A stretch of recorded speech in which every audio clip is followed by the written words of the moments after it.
जय संविधान मित्रांनो, आज आपण भारतीय संविधान उलगडा लेख आणि मध्ये आम्ही भारतीय संविधानाच्या पानावर निविगेट करू, ज्याला भारतीय संविधान म्हणून ओळखले जाते.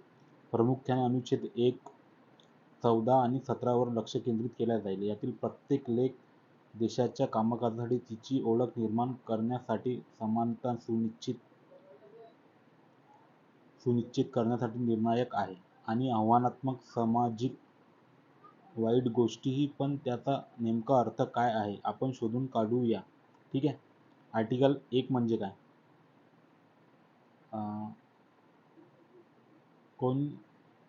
कोनशिला समजून घेणे. कलम 1. भारतीय संविधानाच्या हृदयात डुबकी मारताना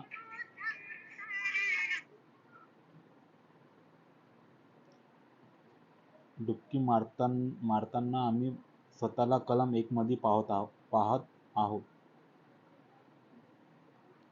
कलम 1 मध्ये पाहतो, देशाची अधिकृत ओळख म्हणून काम करत आहे. हे भारतीयांची ओळख आहे. राज्याचे संघराज्य म्हणून करते, ज्यामध्ये केंद्र आणि राज्य सरकारचे